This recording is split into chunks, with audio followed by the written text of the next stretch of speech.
go. Hello, my name's Ralph. Welcome to the channel. It's my time. Let's go. Today we're going to be finishing up this Jet Black Evo motor and getting it ready to front on my motor stand. So I'm getting pretty excited. It's always an exciting time when you get to press the button and let it fire up.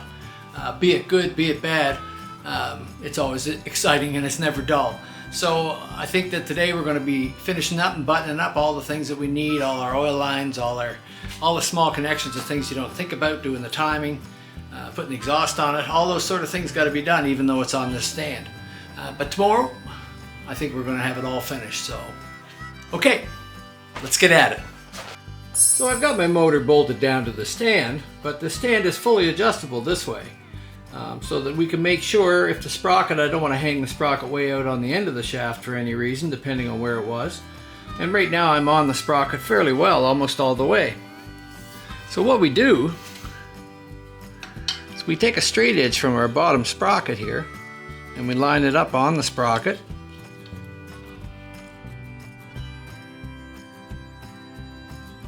That gives us an idea of about where we'd have to go.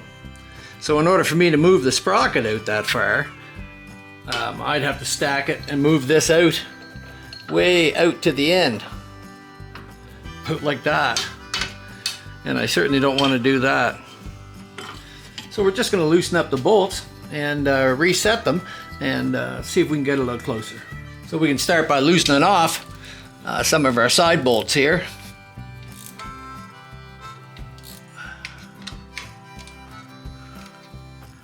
There we go.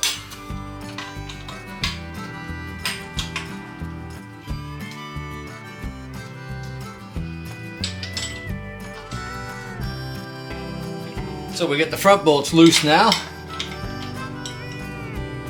Move them all by hand. Okay.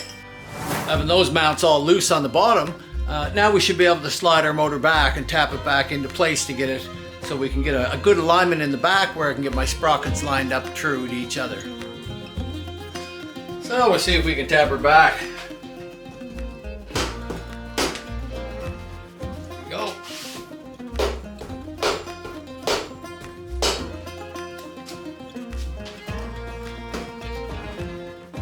I'd say we gotta come back on the front a little bit.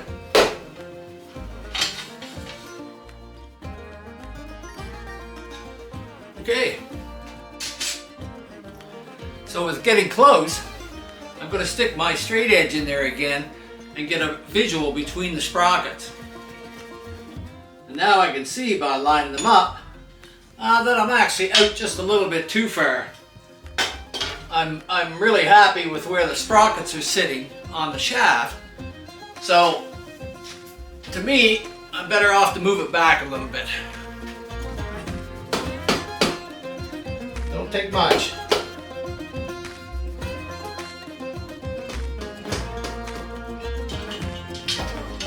So now we've snugged up the bolt here on the motor on the sprocket. We've just used a couple of rotor spacers there to set us out.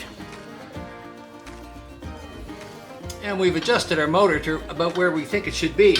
So by putting this flush on our bottom sprocket and keeping it flush, you can very closely run it up the face of this sprocket. And that's where it wants to be, just flush with that sprocket. So once we know we're there, we can start snugging it down, and then we'll do a check again just to make sure, because it will move once it sets down. So we'll start by getting some of the motor bolts tightened down there now. The main bolts.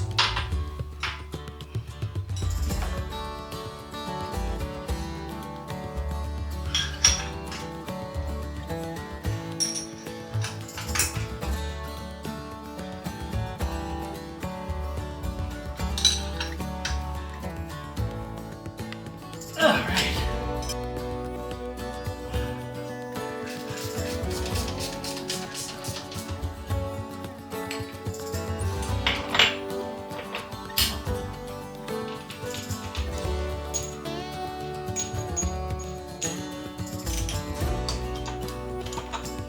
We'll torque that on when the time comes.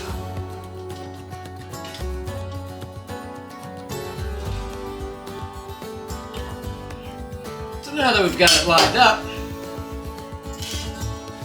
we'll get our primary chain on. And this old primary chain, it does have a link in it. So we always try to run it. There's the link right there. Run it in that direction. Let's see what we got with the chain on it. Okay. A little better than what it was. We've got our chain running pretty well true there. That's what we're looking for. So we're gonna go with that. Lock things up.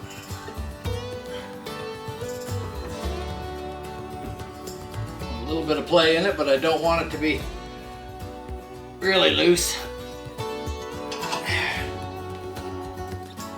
So we'll start getting our top brackets hooked up. Motor mount.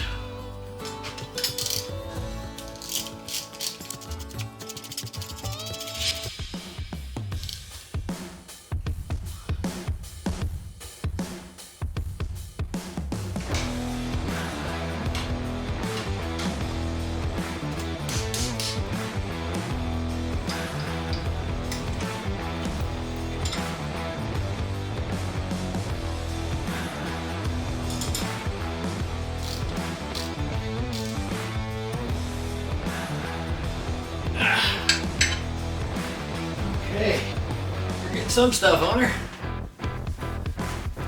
You wonder how things get dirty. Top mounts, bottom mounts here, side mounts, all in tight. Now, so I just put my sprocket lock in here. That locks everything in place. And now I'm just going to tighten up the sprocket nut here to 100 pounds.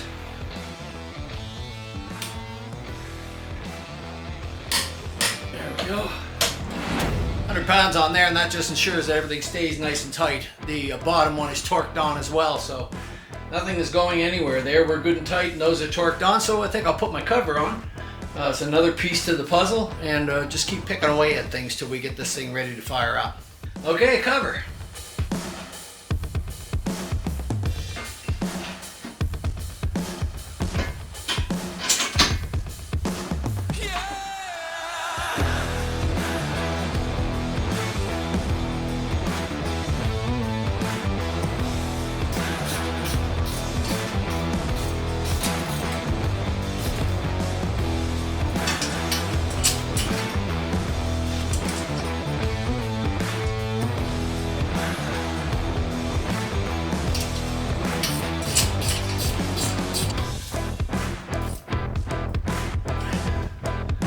And there we go.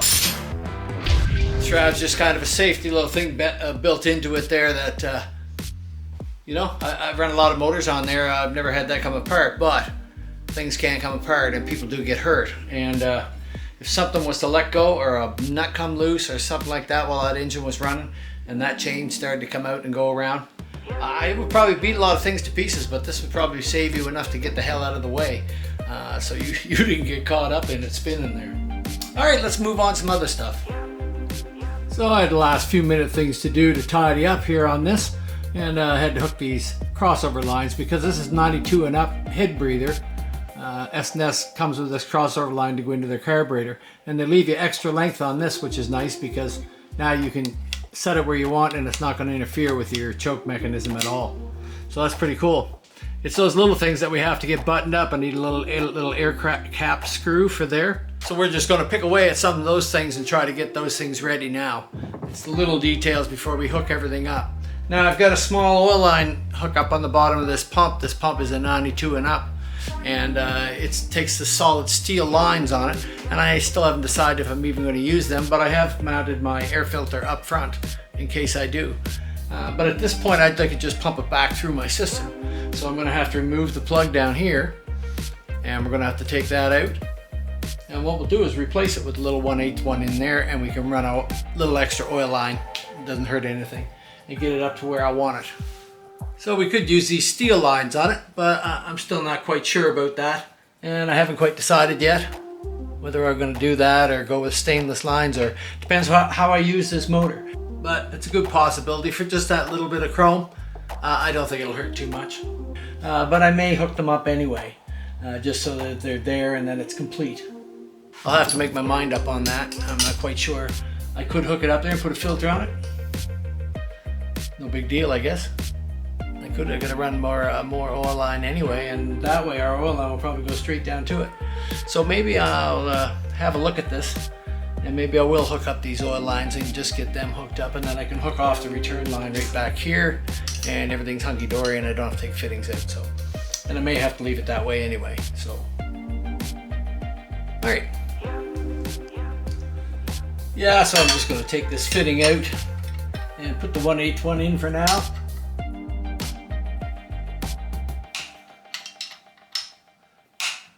Then when the time comes, I can just hook an oil line straight on it.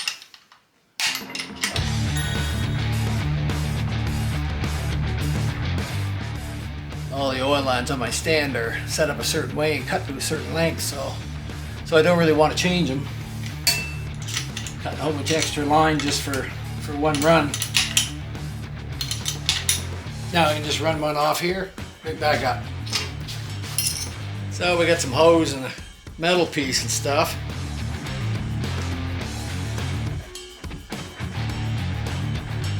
Getting it. I think if I run it up this way, through here, hook it on my return line from back here, we'll be all good.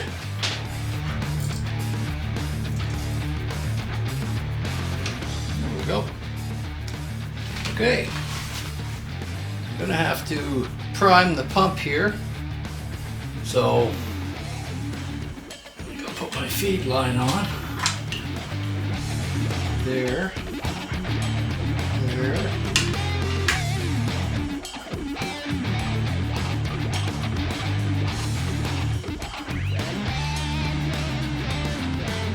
I like to keep all the clear lines on there, so when the motor is running, I can see exactly what's going on down there. All right, and that's going to be okay.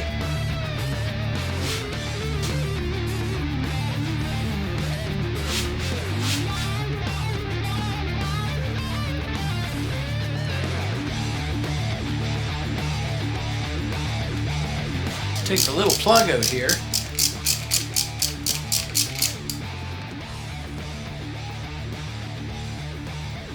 Spring. It's a check ball at the bottom. I'll just take a magnet, a screwdriver, or anything like that.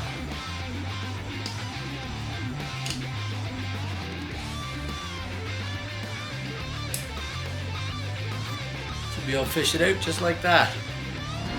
And then we're going to start filling the oil pump up through this hole. And what we're doing is filling the whole chamber up because everything's dry. And if you try to start it up without priming your oil pump, quite often it can airlock.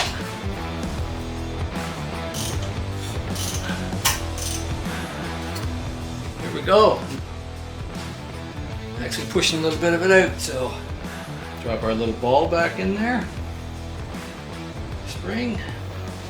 Now get our cap back on and make sure that the spring is in the center hole of the cap. Even if you have to pull it out a little bit to start it on there. It should go in there, but if you can visually make sure it's that way, then make sure it's that way.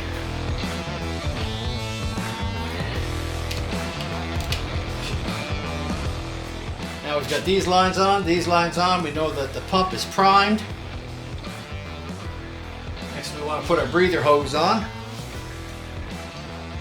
Vent line, or whatever you want to call it.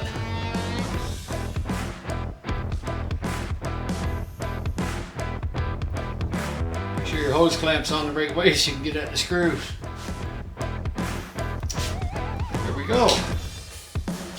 So once we have everything else in place, we'll go back and retighten this down where it should be. And we'll let this line kind of free itself up a little bit from where it's been sitting all the time. A couple little kinks and stuff in it.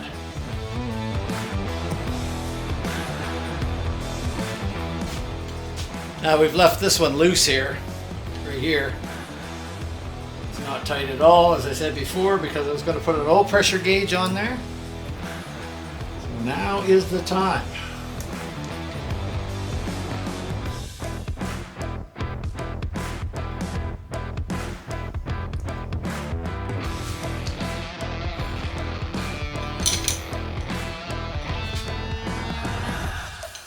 There we go. And we can keep an eye on the oil pressure as we're running the machine. So we're getting near the end of the day now, so I'm going to call it quits for the day. And probably tomorrow we'll get it set up and ready to fire up. That's the plan. Once more, I'll go over all the small details, but today I think I got a lot of them. We've got the motor all cinched down tight, moved over, lined up. A lot of those types of things that you have to do when you're setting it up. So I think that I'm down to like maybe doing the timing tomorrow, setting up the timing, and putting the exhaust on it, gas in it. Away we go. She's pretty as a picture, so let's hope she runs as well. I'm sure it will. Okay.